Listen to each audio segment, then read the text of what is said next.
All right. Hello, hello. Welcome to episode 7 of the Weirdest of the Weird podcast. It's me, Nathan. And today I'm very excited. This is a very special episode. I'm joined today by Mr. Sung-ho Park. Hello, hello. Yeah. Make yourself known. Hi, my name is Sung-ho, and I also like to do film. I like to do martial arts, so put two and two together. I like making action movies as well. So Yeah. This is probably the most anticipated episode that I've been looking forward to. It's really funny because, before when we started recording, I was saying that, you're like the first person officially special guest that has like come on the podcast officially. So it's just like leading up to it, like again typing up the script and stuff like that. I was like really nervous. I was just like, oh, social anxiety. Oh boy. So, yeah, but this coffee sure isn't helping.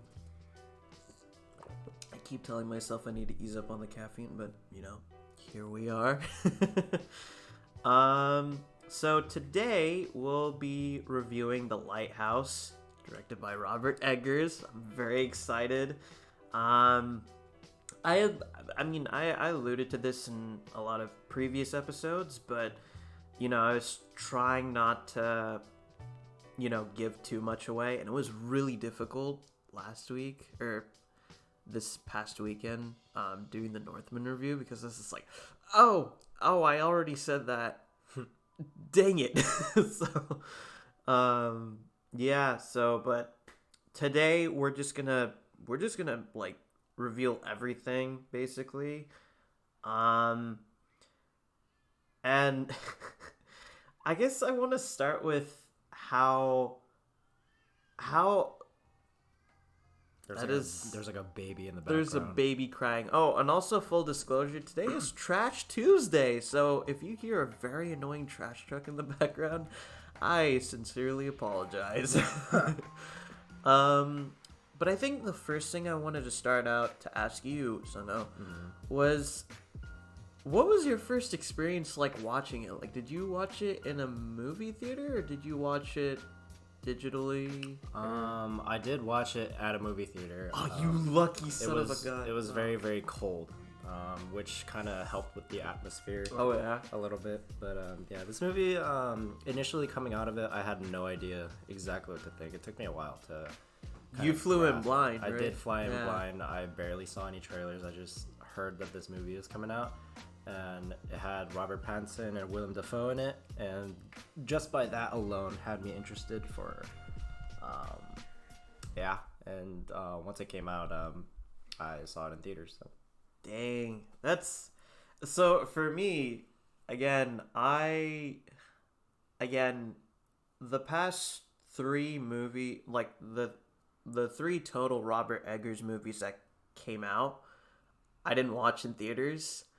The Witch, obviously, I hadn't heard of Robert Eggers, of his notoriety yet. But like The Lighthouse and especially The Northman, I'm like kicking myself because I'm just like, especially with The Northman, because it's more cinematic. So I'm just like kicking myself. So I'm just like, dang it. So I swear the next Robert Eggers movie, I am day one watching in theaters. I'm just gonna be like, I'm not making this mistake again.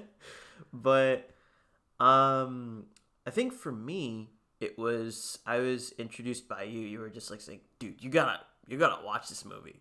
You're gonna see some shit watching this movie. And I was just like, I don't know. I was hesitant at first. And then I was just like, you know what? And again, I'm a pretty stubborn person, so I was just like, one day I was just like, you know what, screw it. So again, this is after it had come out in theaters, so I basically rented it off of E2 Movies and watched it. And the first thought, like, coming out of it was, what the fuck did I just what did I just watch? It's kind of my initial reaction as well. And it was, you know, for me, this movie is very personal to me because it's, I mean, at this point, I know this is weird, but I feel like this is kind of how, like, if someone were to ask what movie would phrase our friendship, and I've said this to you like countless times too, would be this movie because we're weird guys. Well, minus the, you know, the farting, the mermaid fucking, yeah, the constantly trying to kill each other. oh yeah, and the jerking off to a light. Yeah, this movie is very, very odd, but I think it's not necessarily the like the individual plot points. I think like the general concept is what and the main themes of the movie that that hold this movie up. But yeah, it's definitely something. And that's what I like about the movie because it's just like with more and more movies that are coming out today, you know, Disney movies, Marvel movies, it's rare to see a movie I wouldn't say take risks, but just be weird, you know? And it's there's almost a sense of originality in that aspect. So it's again watching it. Obviously, it's weird, but it's just like you know you're put off by it, but then like you love it more and more. Like after you're ruminating and thinking about it, you're just like, call me crazy, but that was kind of good. So, and this movie really did motivate me to not only just delve into watching more indie movies. Again, I still have to watch Ari Aster. I still have to watch, I still have to watch Midsummer and Hereditary, but, kind of motivated me to watch A Good Time and Safety Brothers movie and Uncut Gems and try and go more and more into A24 films. So, and, watch just more movies in general just to expose myself to more indie movies and stuff like that. And I wanted to say, as a compliment, you've recommended 2 movies to me. So that's The Lighthouse and Burning. Burning we'll hopefully talk about later, but it's just like your recommendations never miss. Like I'm always in awe of like your movie recommendations. So I'm always just like, how the fuck did he know that I would like this movie? I'm just like, are you reading my mind? I mean, it's not just that like I'm reading minds or anything. I think it's like it just tells like a really good story, but in like a very artsy type way.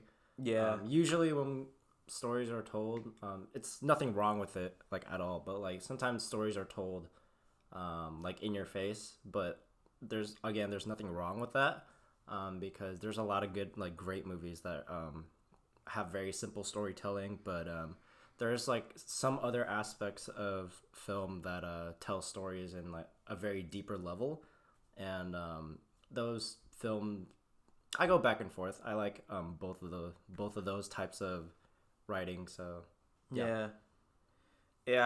So going into the specifics of the film, so the premise is it's basically 2 lighthouse keepers who are sent to basically replace a shift of other lighthouse keepers to be there for 2 weeks. Oh, by the way, this is set in like I think it was the very, very end of the 1700s. So it's like a very, very old 1700. I thought it was like the beginning of the 20th century. No, like 20th century is 1900. It might have been like the very end of the 19th century, but I know it's like before the 1900s. Hang on.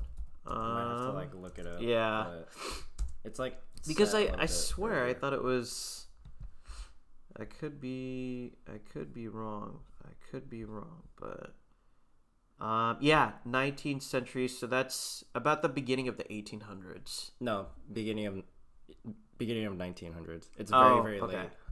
No. Because the It's reason, set in 1890, yeah, basically. because per se. when someone says 19th century, I always forget. Oh, so it's 1900s, but then it's just like I don't know if this is just me, but then it's just like they say 1900s, but then it's 1800s. So I'm just Yeah. like, I'm so confused. Yeah, just take Yeah. one number back. Yeah. That's it. But so again, at this time in the 1900s, it's lighthouses were very imperative for navigation for ships, being light, being with the foghorns and stuff like that. Um, and of course, you're alone on an island for 2 weeks with just another person. It's just two people. So again, already you can imagine that other person would drive you crazy. Um, and yeah, again, you see this play out in very terrifying fashion.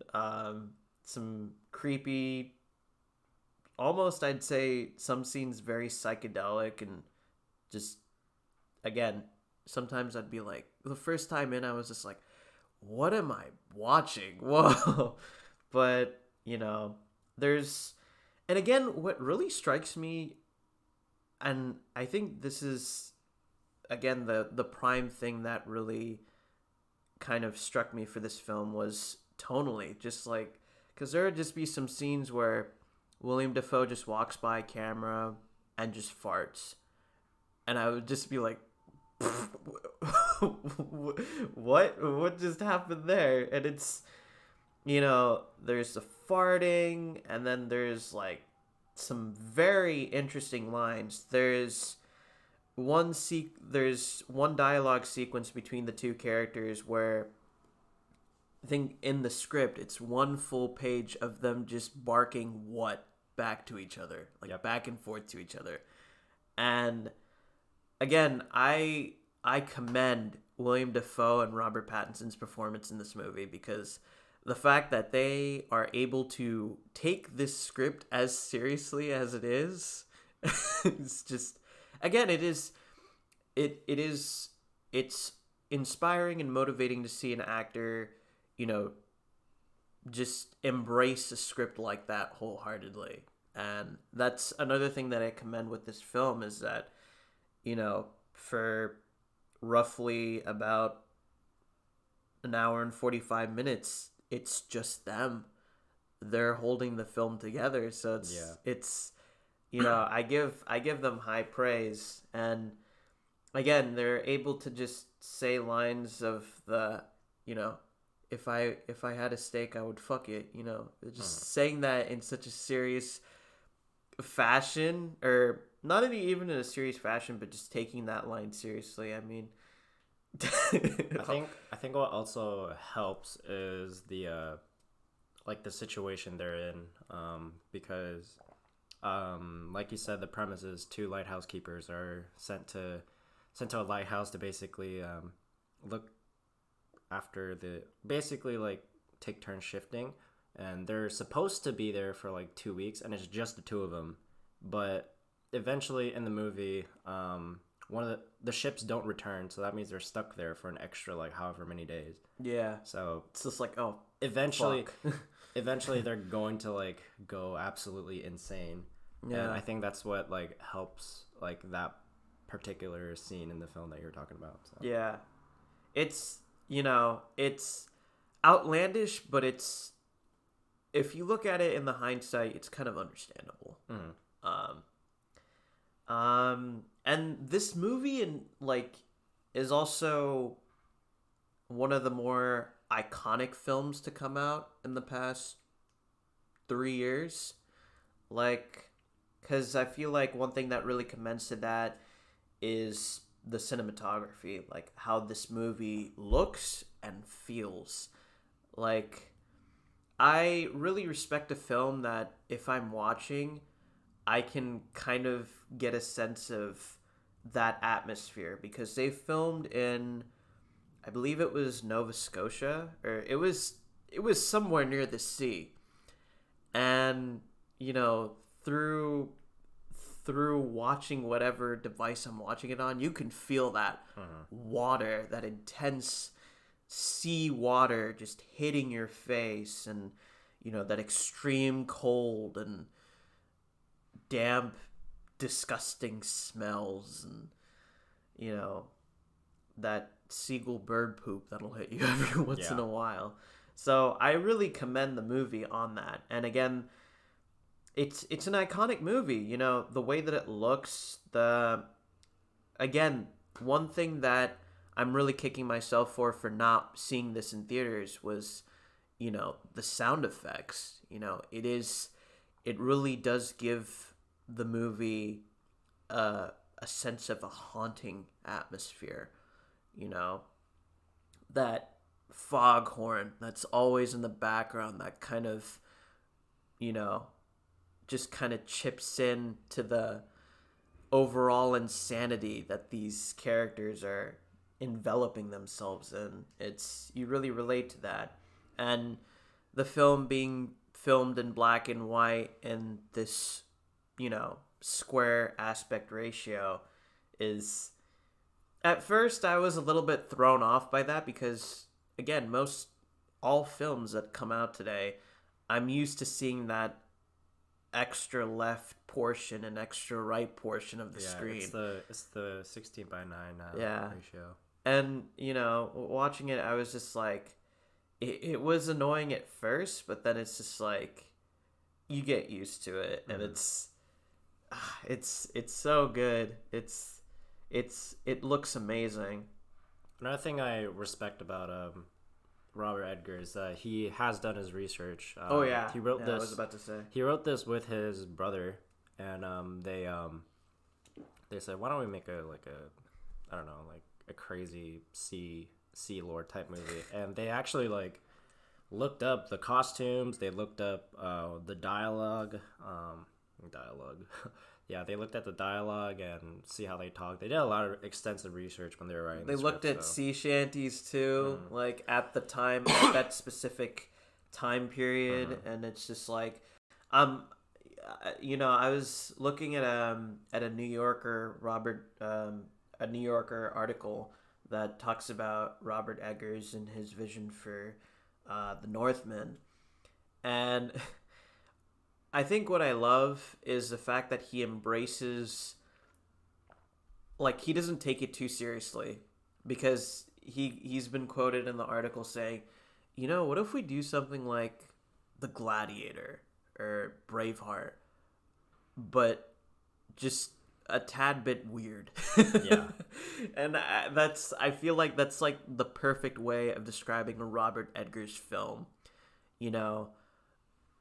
The Witch was more less it was more eerily creepy and unsettling, but I feel like with The Lighthouse it would just be a standard, creepy movie that gives you unsettling tones, but with a dash of just off-kiltered humor that really takes you out of nowhere, and you're just like, whoa.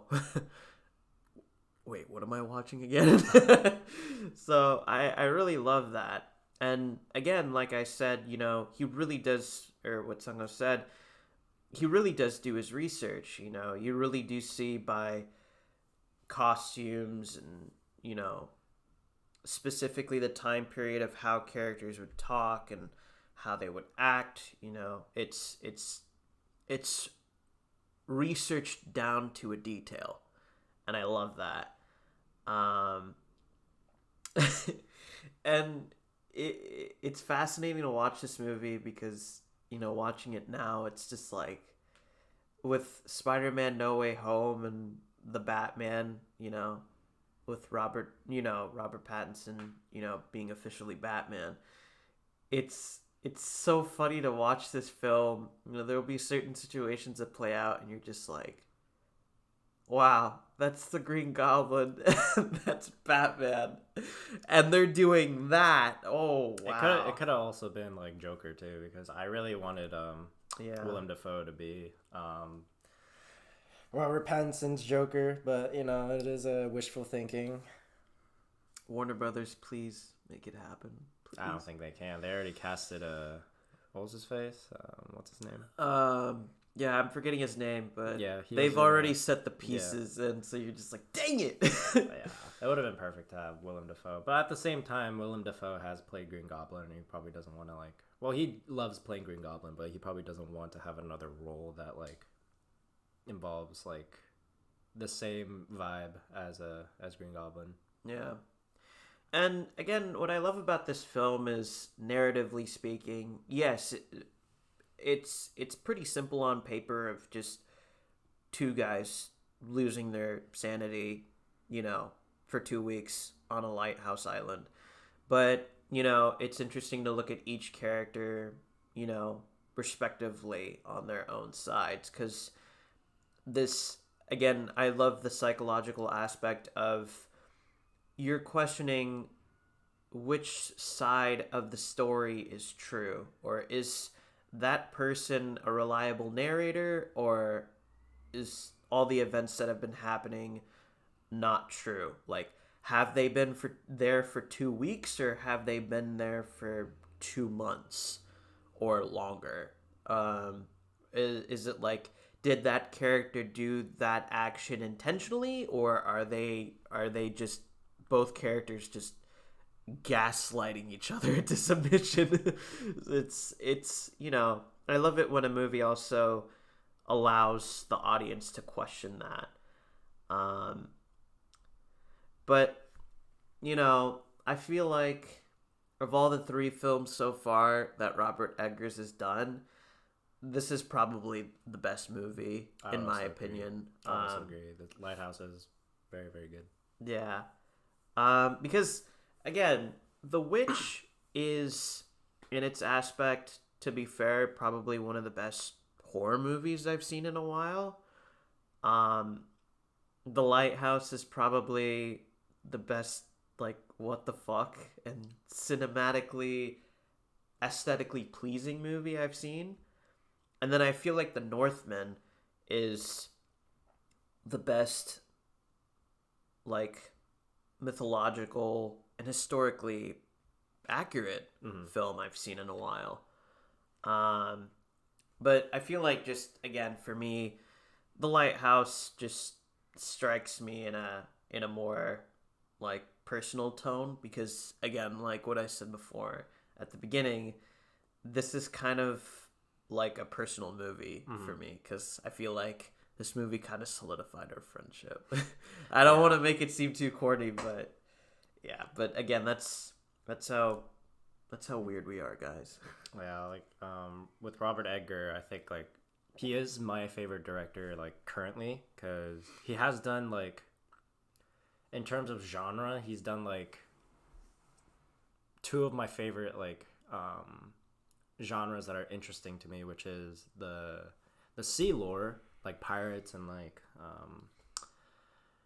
the Kraken and all that. I love that kind of mythology, mermaids and shit.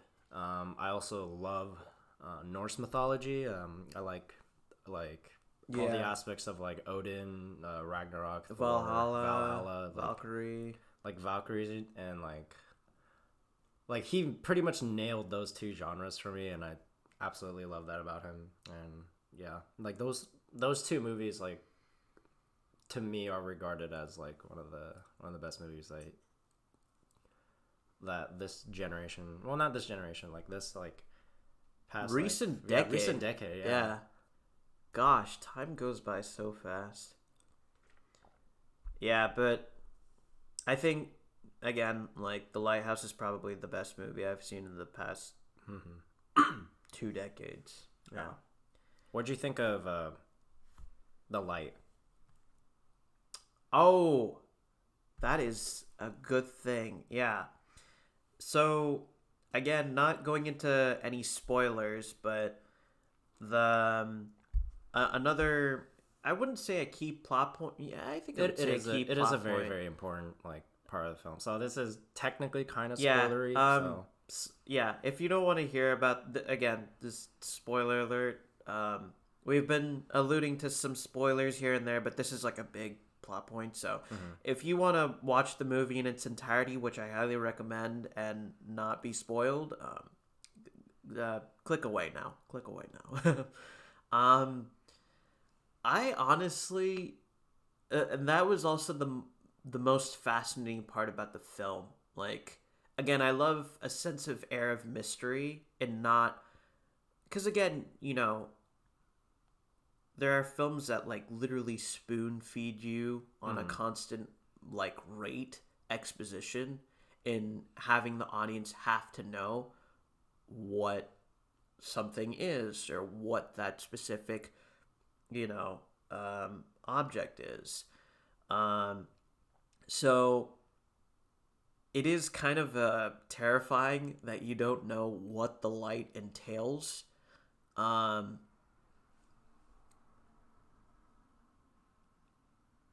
Yeah, I think it's just something otherworldly, and I feel like it does delve into that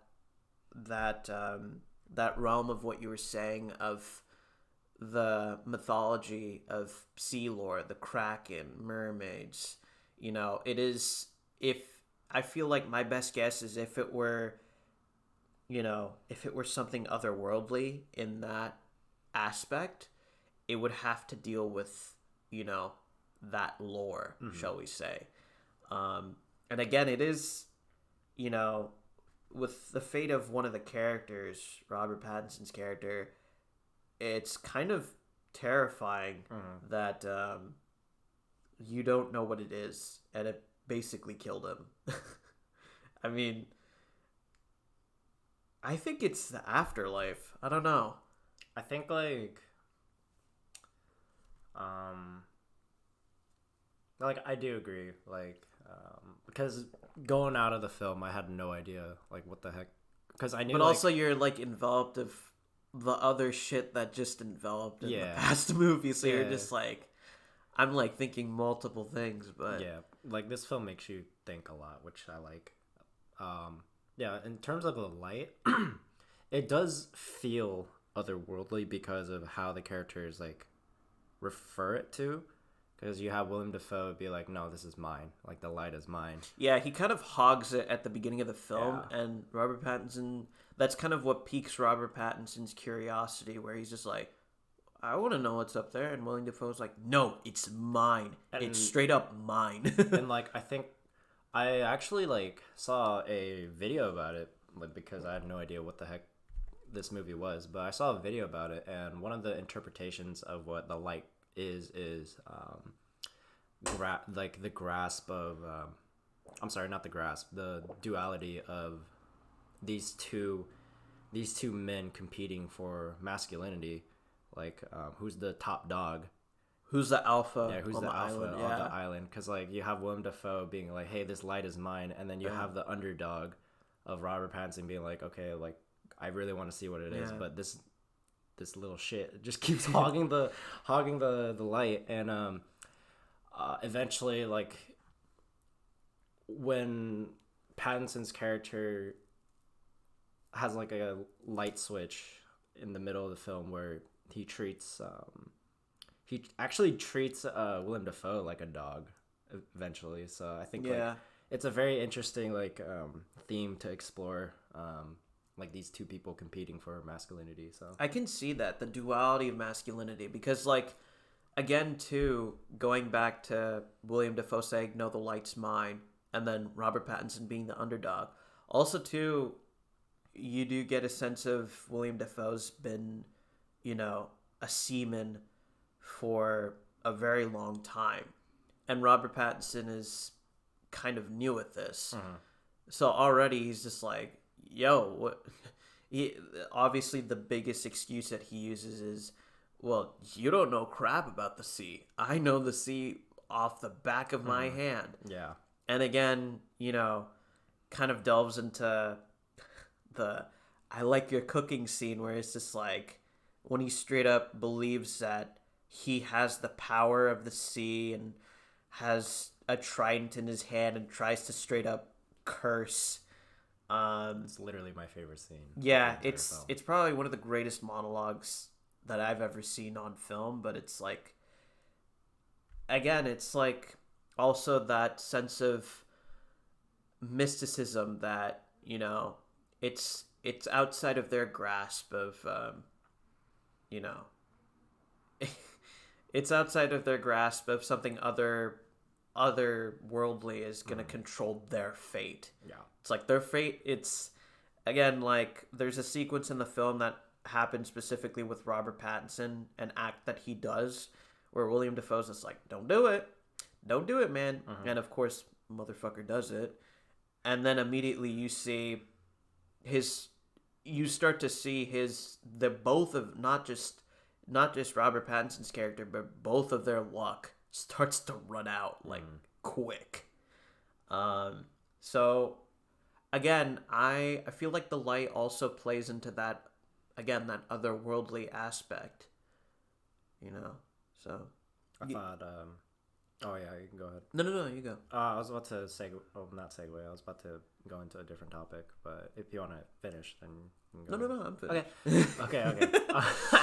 Okay. But I think it's crazy to think that you mentioned this before, but this film literally only has 3 or 4 cast members, and like this film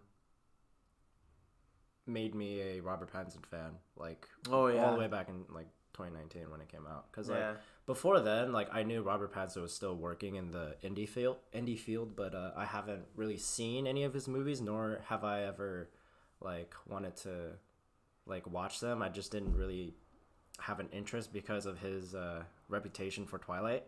But after I saw this movie, I was like, wait, hold on a second, this dude is actually really, really good. Yeah. And which led me to watch Good Time, led me to watch there was another Robert Pattinson film that I totally forgot, but yeah, there was like a couple Robert Pattinson films had you revisit his filmography, and you're just like, actually that's pretty good. Yeah, I think Good Time was probably his best acting role, but this one's also very, very like very solid from him.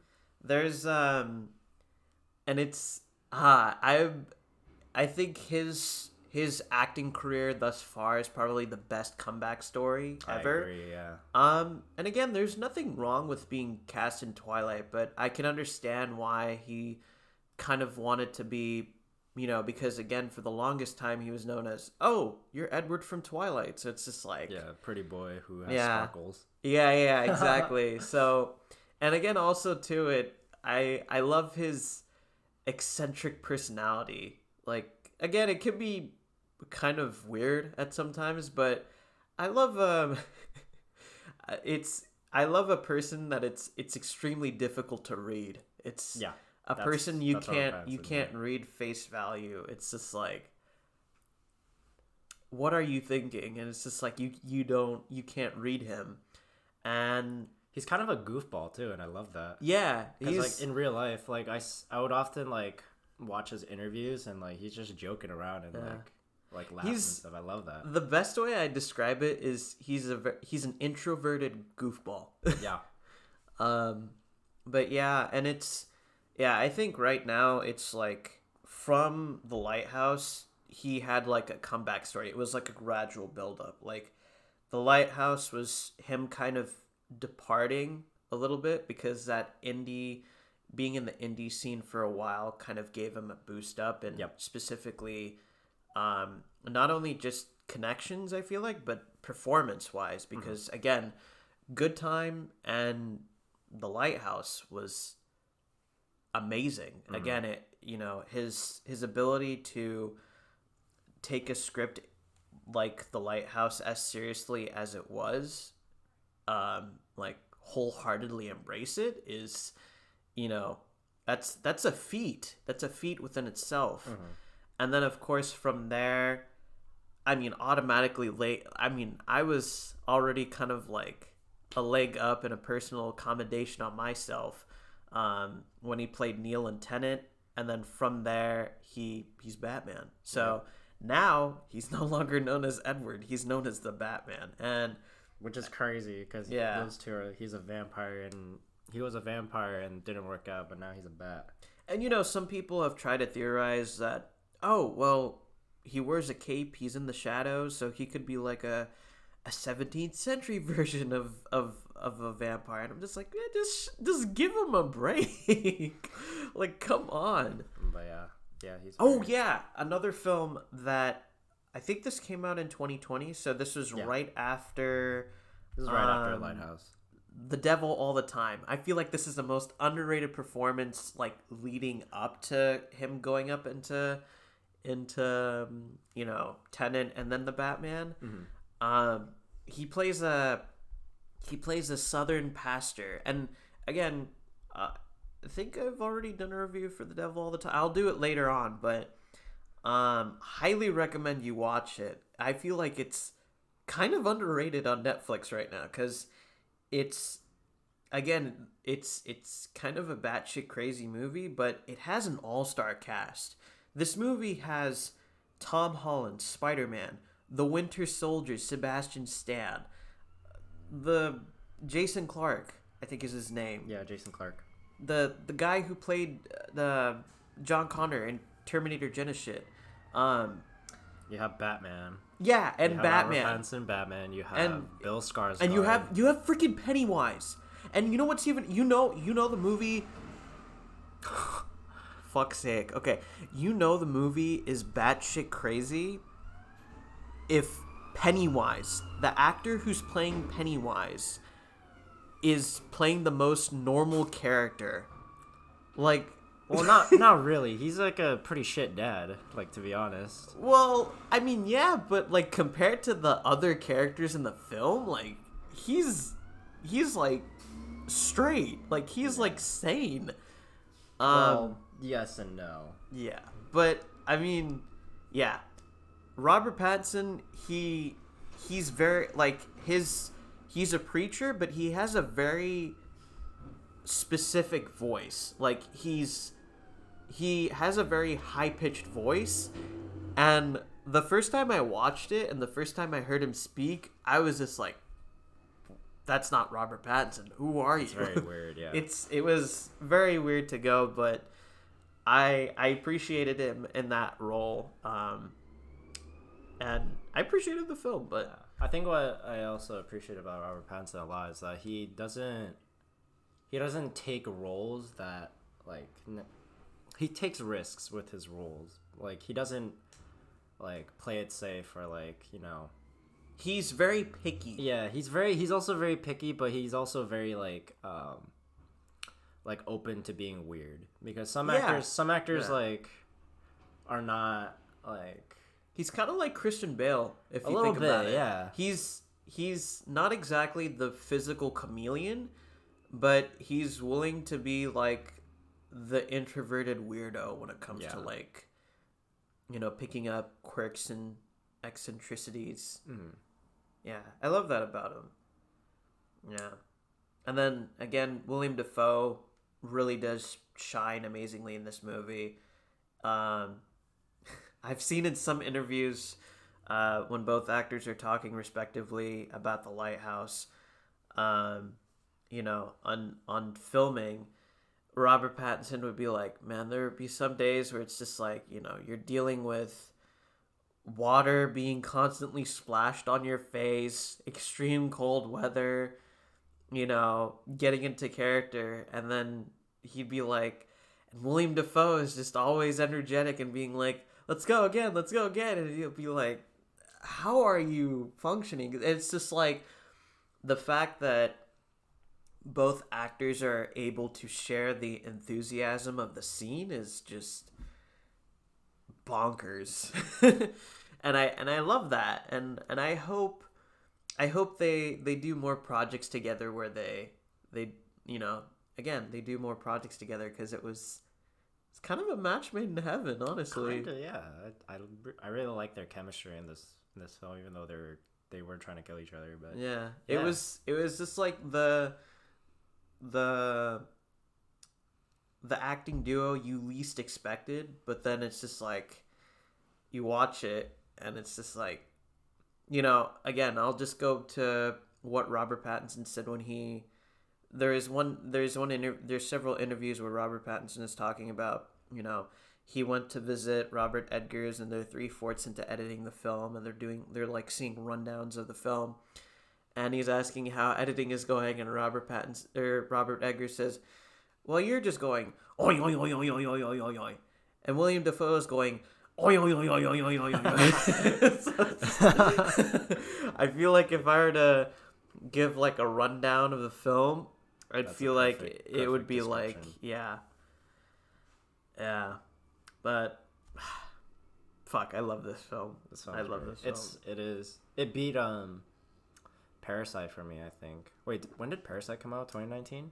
Yeah. Yeah. Oh shoot, yeah. Yeah, I think it came out the same year as Parasite, and of course it got snubbed bad by the Oscars, and I was just like, dang it. Well, it was honestly one of the two for me. If I had to pick, I'd pick I think, okay, like in terms of like that's it, I feel it's like so, it's so a, difficult it's to say. I feel like for me it would be extremely painful to compare Parasite and the Lighthouse, because it's almost like comparing two different genres. Yeah. Cuz Parasite this fucking garbage truck, man. I feel like cuz with Parasite, I feel like it's a dark comedy while having that surprising flair of this fucking truck, man. It has like it has a flair of the unexpected horror, while with the Lighthouse, it is an overall horror movie with the unexpected flair of a comedy. Yeah. So yeah, it has its, yeah. Yeah, those two are like probably the best films that I've ever really seen, because even though, dude, like, 2019 was a banger. 2019 was crazy. It went hard. And then like Once Upon a Time in Hollywood also came out like that time too. Oh, so yeah. we had 3 bangers. And also too, same year Avengers Endgame came out. Oh, so it was that's just right. Like, it was just like a crammed year. It's crazy to look back at 2019 and be like, that was a packed year. Yeah, and 2020 we barely had any movies too. Well, yeah, the pandemic and a lot of movies got moved, and kind of unfortunate, but yeah. But 2019. Yeah. But I'm just checking my 2019. Dude, oh, there it is. Yeah. Lighthouse, Once Upon a Time, Joker. Dude, yeah, Joker. Joker yeah, came out. Joker came out. Jojo Rabbit. Marriage Story. Ford versus Ferrari. Knives Out. Knives Out. Okay, if I'm gonna be honest, Knives Out is okay. Knives Out is all right, and I have no beef with it. It's just I have beef with the fact that it's Ryan Johnson. Yeah. I know exactly what you're thinking, but yeah. But yeah, that's a podcast for another time. Yeah, that's a pickle for another time. But yeah, if we do a Star Wars episode, then yeah, that's that's. I feel like that podcast would be like 3 hours on its own. Oh so. Yeah, no, for sure. But yeah, I think that's gonna do it for today's episode. Thanks for tuning in. If you like what you're hearing, or if you appreciate what's happening, be sure to leave a like and subscribe. And if there's a topic that you want me to cover on another episode or something down the line in another podcast, be sure to comment down below and let me know. All right, guys. See you guys soon, and thanks for tuning in.